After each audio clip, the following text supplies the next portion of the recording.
Thank you for listening to the Realistic Careers podcast with Tammie Ballis. Everything that is mentioned in this podcast is my opinion and not advice. Please conduct your own research.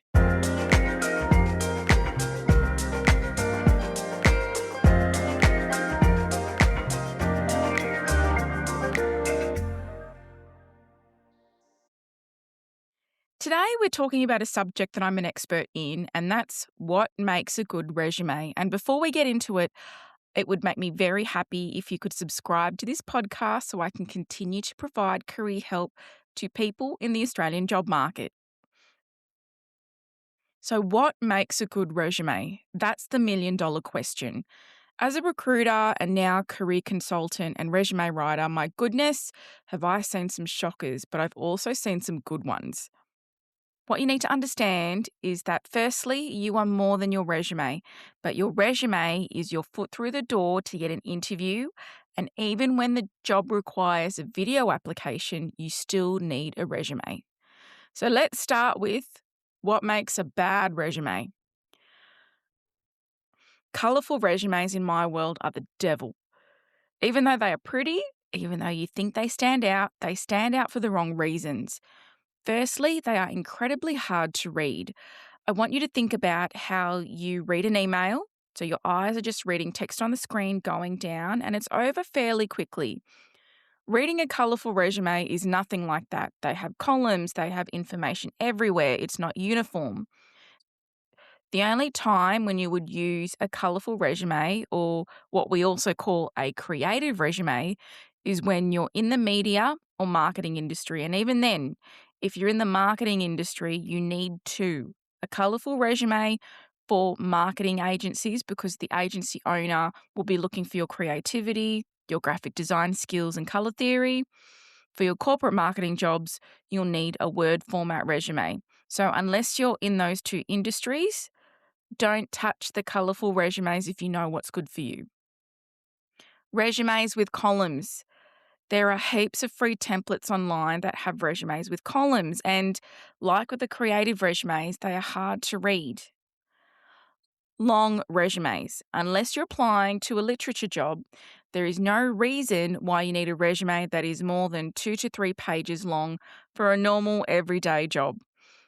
There are many reasons for this, but mainly busy recruiters and hiring managers do not have time to read long resumes.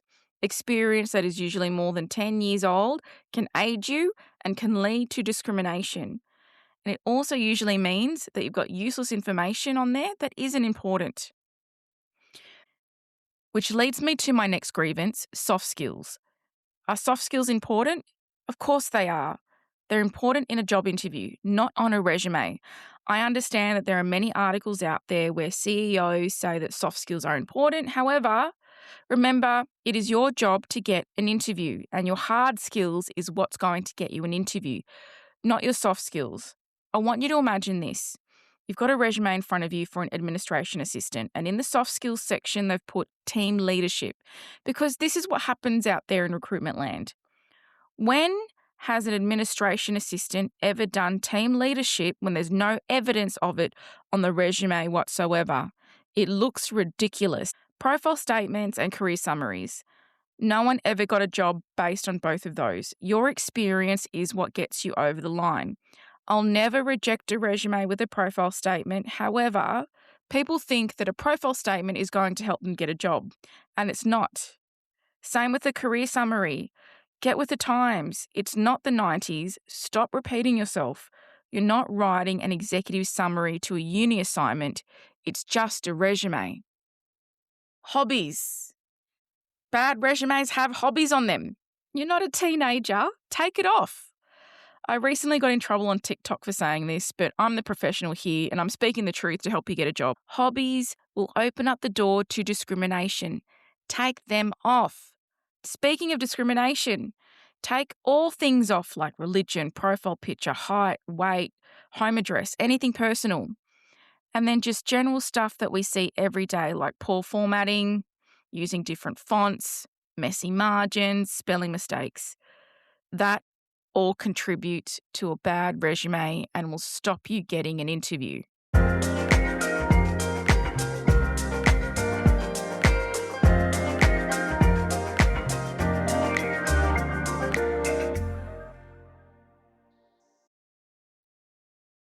Thank you for listening. I would love it if you could like, share, and subscribe to this podcast. And if you're in the job market, I hope you get hired soon.